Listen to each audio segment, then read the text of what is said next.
Okay, so hello everyone. Today we'll be presenting about the impacts of COVID-19 on work using a diversity and inclusion lens. So our presentation will involve the use of the ecological model, which is a popular model that we use at the Diversity Institute here at Ryerson University, and will be discussed further later in the presentation. So going on to the agenda. On the agenda today, we'll be discussing COVID's impacts on employment and systemic barriers regarding employment. We will also discuss how these barriers will be addressed, and we'll point out the lessons from past research. So going on to the next slide.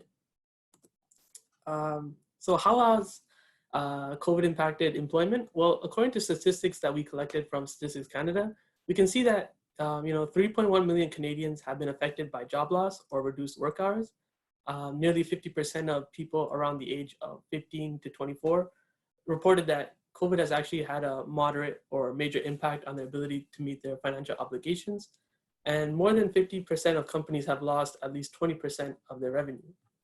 So going on to the next slide, furthermore, 32% of businesses lost up to 40% of their revenue. 80% of businesses across the country actually reported a sort of medium to high drop in demand for their products or services. And 45% of businesses reported layoffs. So when we actually drill down to sort of like the sectoral level, we can see that layoffs occurred for 69% of businesses in the hospitality sector, 64% in the healthcare social assistance sector, 62% in the arts, entertainment, and recreation sector, and 51% in the retail sector. So, okay, so let's see how COVID has impacted employment for various population groups in Canada.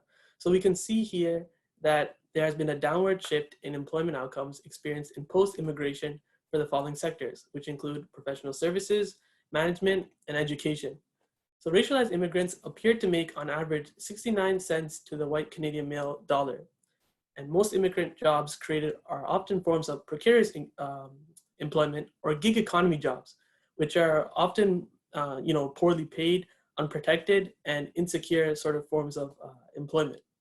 And when it comes to newcomers, there's also an increased risk during this pandemic due to a lack of family and friends that they have in this new country. So often it is assumed that they feel that they do not know the community well enough to ask for help, especially during a situation like this pandemic. So going on to the next slide. When we focus on the Black community, we see that Black individuals in Toronto experience things like higher rates of poverty, barriers to adequate employment, lack of access to education, and overrepresentation in the criminal justice system. And based on what we see in the labor market, Black entrepreneurs are more likely to have businesses in the service industry, own smaller businesses, and be self-financed. So as employees, Black workers are often overrepresented in the industries that are actually being most affected by this pandemic. Going to the next slide. Regarding Indigenous people, so the Financial Vulnerability Index by the Environnomics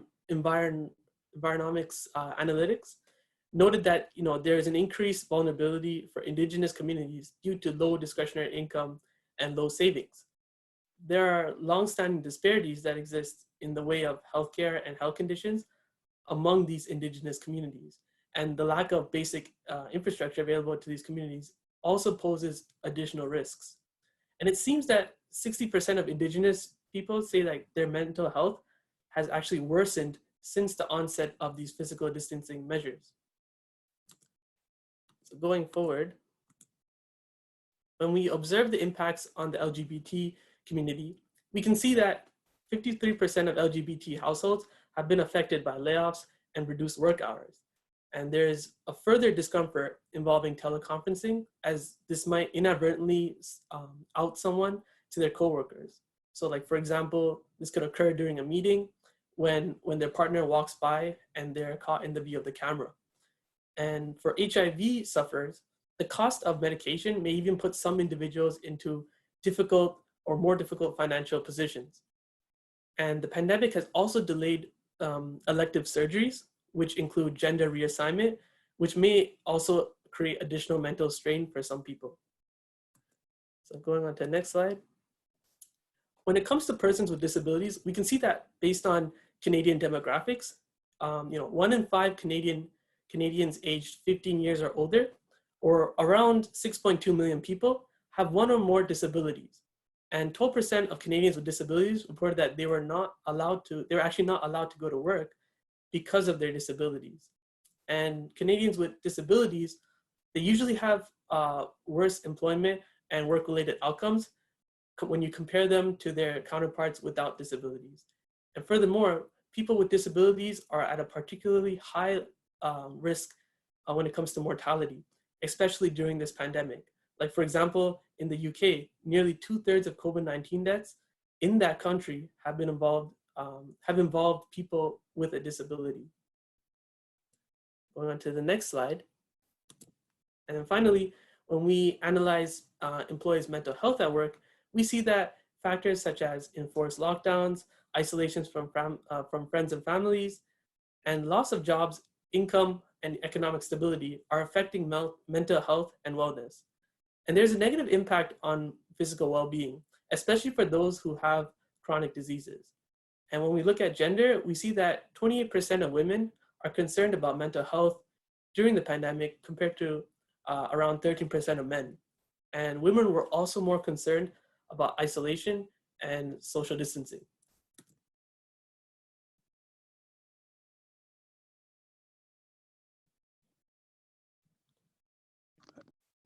Now we're going to get into some of the systemic barriers which disadvantaged groups encounter. These barriers are always there, but during a pandemic or other crisis such as this, the effects are exasperated. So some of the factors affecting ability to adapt to pandemic conditions include issues around the resources required to navigate the pandemic.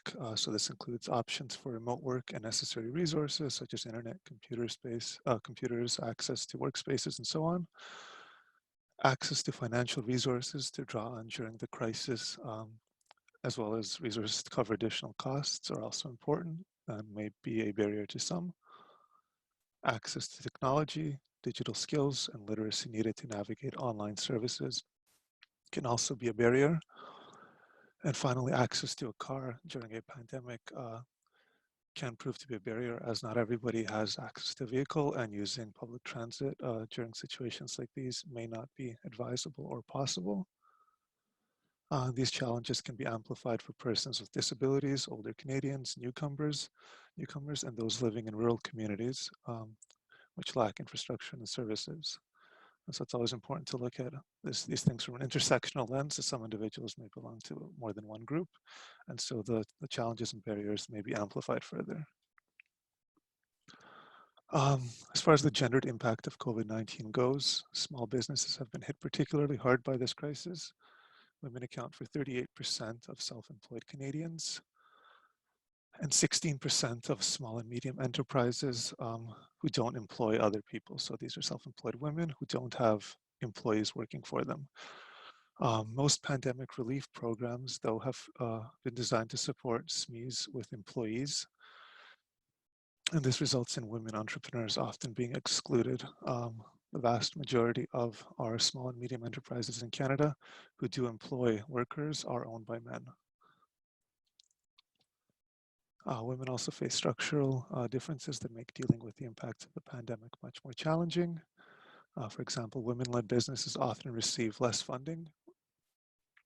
And when they do try to access credit and funding avenues, they often face more discrimination than men.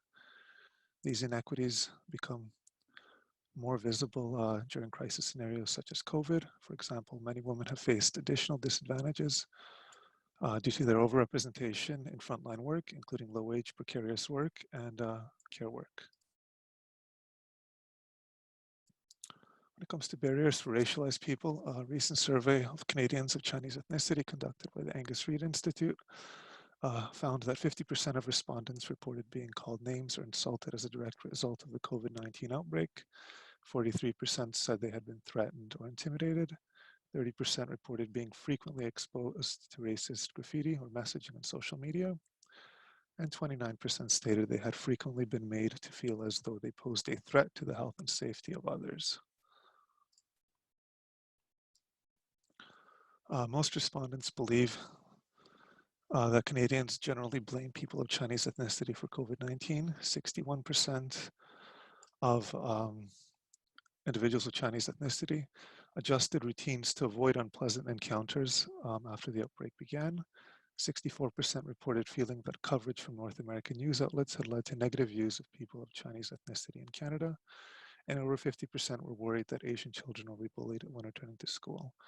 What these facts illustrate is that many owners of small businesses of Chinese descent have had a hard time coping during the pandemic and have seen their business suffer a greater deal than some other small businesses. There have also been issues arising in the Black community. So infection and mortality rates are significantly higher for members of the Black community. Black Americans, for example, have a mortality rate 3.4 times higher than white Americans, and the highest infection rates in Toronto during both the first and second waves were located in areas and neighborhoods where predominantly Black Canadians live.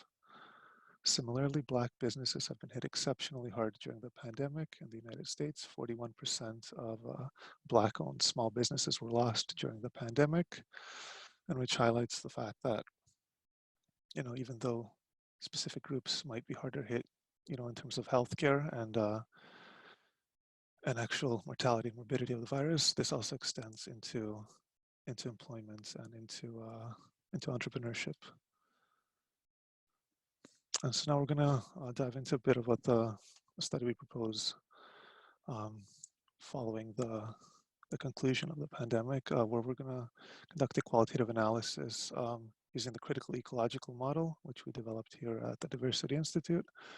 And we use it to look at how issues at the societal, organizational, and individual level impact how individuals cope in specific situations. And we've used this model to look at how policies and procedures in the past have created and enhanced systemic barriers. And we plan to use the same model to get a more granular understanding of how the COVID-19 response measures have impacted people from disadvantaged communities. So now we're going to dive into some lessons learned from past research we've conducted using this model. So, for example, from looking at past research, we can see that from our example here at the Diversity Institute, we conducted a board of directors study that actually analyzed representation and systemic barriers among major Canadian cities across 5 sectors. And we ultimately found that women and racialized people continue to be severely underrepresented on boards, especially in the corporate sector. And in addition to our quantitative analysis, our qualitative findings from interviews with members of various disadvantaged communities revealed further systemic barriers that these population groups experience. Going to the next slide. As you can see, the graph here, it illustrates a summary of the representation across the sectors we analyzed for this report. And as you can see, the corporate sector, which is the third bar from the left, displays a relatively low representation for both women and racialized people relative to the other sectors. And the cities that we observed for this corporate sector included Toronto, Montreal, Vancouver, and Calgary.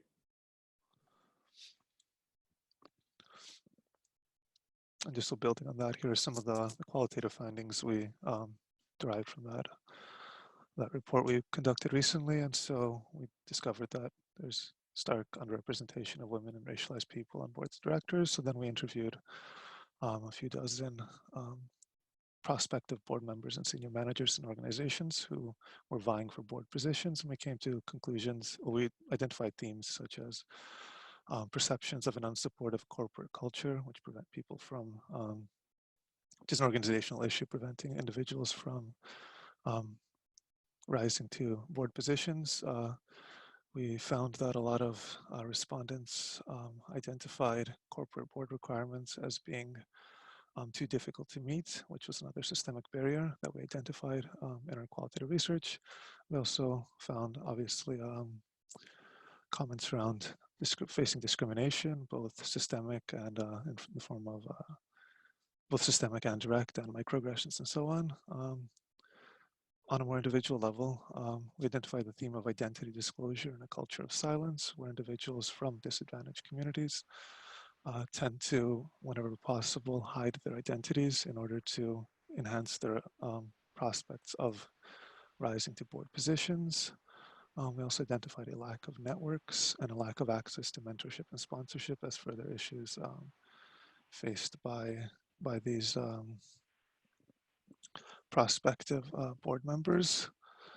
And so we just have some general themes we've identified from the publicly available research so far, which we plan to build on in our qualitative analysis. So we've noticed the workplace cultural shift and that funding of childcare and social infrastructure are societal issues currently during the pandemic. At organizational level, an awareness of barriers is enhanced right now, and so there's a need for creating areas of support for employees. And on the individual level, we have a need for being a mentor, finding mentors, and challenging unfair policies and stereotypes. Even though we've moved to a virtual space, these are still important things that are needed, and we hope to build on these themes and find new themes as we conduct our qualitative analysis. And that's it.